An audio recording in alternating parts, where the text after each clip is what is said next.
Kalau sebelum ni dia keluarkan kipas je kan, sekarang dia keluarkan wireless headset guys. Untuk dalam dia korang akan dapat satu dia punya manual book, satu dia punya charger cable type C ni. Dia ada macam color lagi.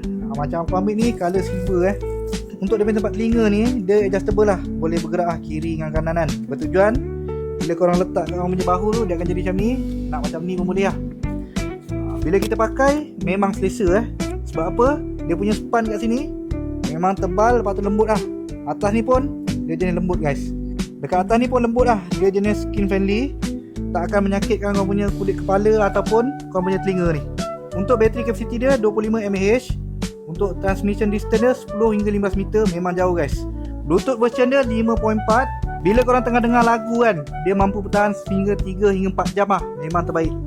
Untuk sebelah bawah ni dia ada button on off, dia ada button play, jawab call, lepas tu increase volume dengan decrease.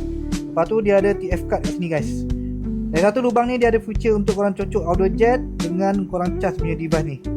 Dua dalam satu, korang boleh gunakan wire dengan dia punya bluetooth lah. Sesuai untuk korang nak dengar lagu ke, travel ke kan. Sebab dia jenis wireless.